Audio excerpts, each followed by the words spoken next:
Sanamukela Avalanche of Grace, gama lami ndithenjiwe molweni. Namhlanje sigqibezela umxholo ebesinawo kule nyanga. Besithetha ngokubaluleka kwengqondo zethu ezigxile kuyehova. Balulekile intoba simbeke phambili ezimpilweni zethu. God focused mind.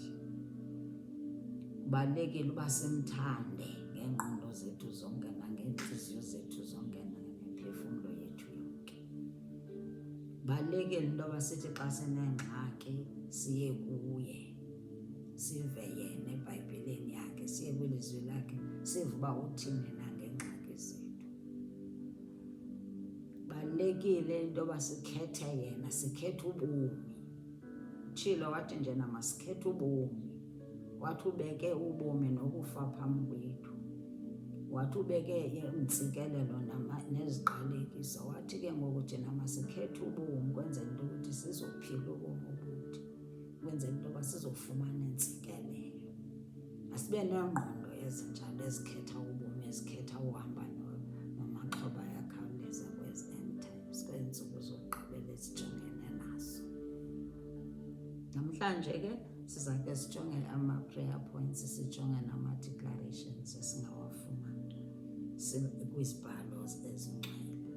Sihleli kwilizwi lakhe, sibe nengqondo ezithembe ilizwi lakhe, sibe nengqondo ezihlala kwilizwi lakhe. Utheni kwilizwi lakhe? Uthe sinengqondo kaYesu, uthe sinengqondo kaYesu. Utheni? 1 Corinthians 2:16. I-prayer point phaya yethu esinoyivezi yokuthi singcwalise impilo zethu. Ngcwalisa impilo zethu Yesu zifane neyakho. Akasivase impilo zethu, azikorobhe ubungcwalisa bakhe. Sifuna ufana naye. Asilwele uYesu. Xa sifuneka sifane naye, funeka silwele, sithembe yena. Into enkulu ekufuneka siyazela apha empilweni zethu nema siyideclare every day, eyoba ayikho into esingayenza ngaphandle kwakho Moya Ongcwele. Sithembe wena, singcwalise, ulithemba lethu. iRomans 8:6 itshilo yathi ukunyamekela izinto zenyama kukufa, unyamekela izinto zomoya bobomi noxolo. Senze Yesu uba thina sinyamezele izinto zoxolo nezobomi. Sifuna ukulunga, sifane nawe Yesu.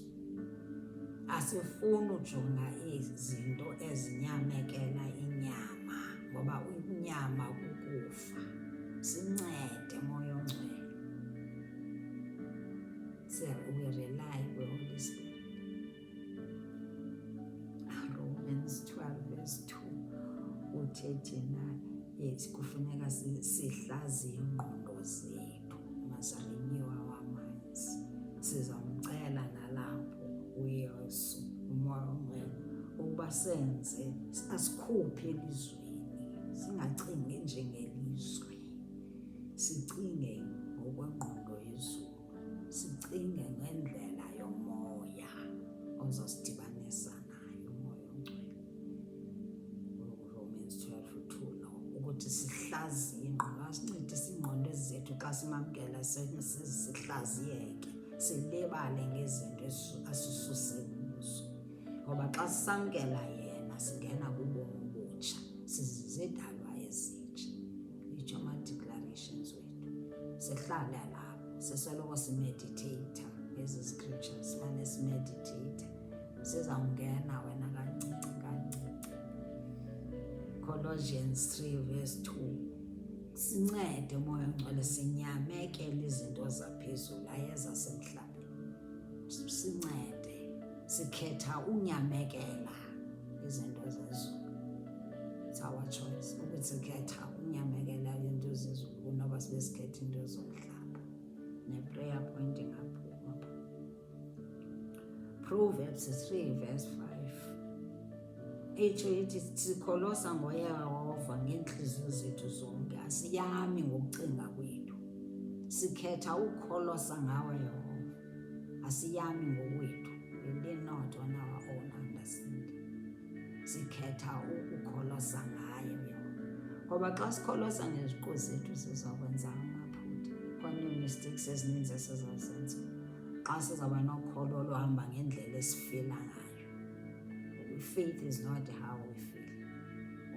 Ukholo awuhambi ngekubona. You walk by faith, not by sight. Awuhambi ngendlela obona ngayo imeko yakho, uhamba ngokholo. Ukholelwa ukuthi uthini uyawuvela izulu lakhe ngabo.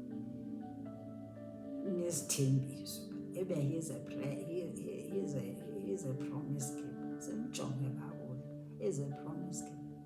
So sithina masizincede empilweni zethu, singahambi ngokucinga kwethu nangengqondo zethu, sikholose ngoYehova, sikholose ngaye ebumnandini nasebubini, masikholose ngaye. Sibuye-end times ngokulunto ukuthi sisuke endleleni, funeka ezi scriptures simane siziphinda-phinda, sizimeditate.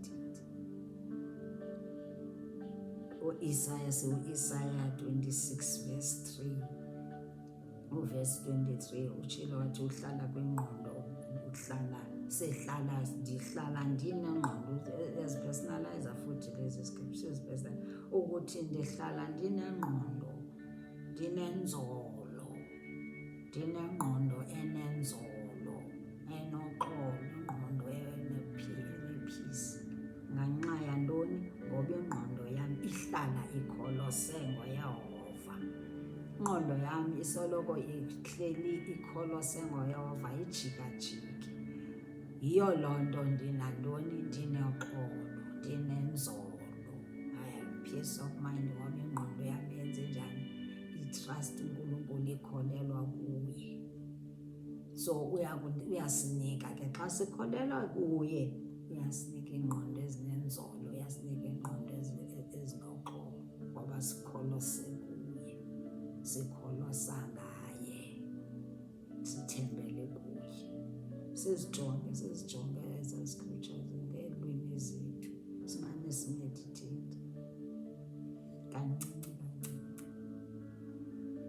Siyakholwa ukuthi iinto zakho apho ziyalunga, izinto zakho. Siya kwi-Good Friday, siyolanda iinto zethu, haleluya.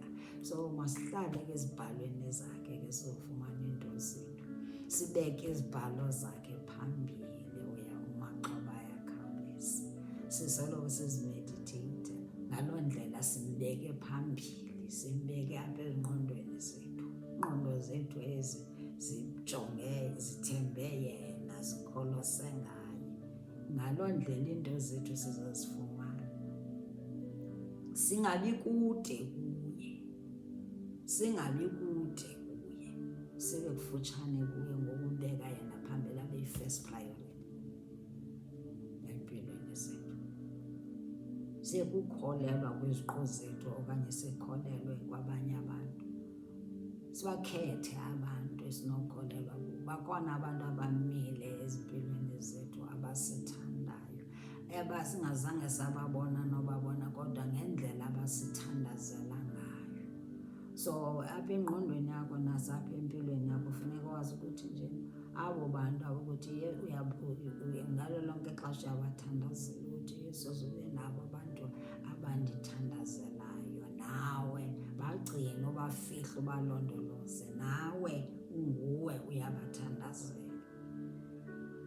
Ngenye ixesha uyabacela ukuthi Yesu ndincede, wakho kubekho abantu abandithandazelayo, abantu abandibusisayo, abandiblessayo. Uzawupha impendulo zabo, uzawuphendula. Uzawukupha abantu abazawublessa every Sunday. Haleluya, haleluya. Kwenzeke ntoni apho?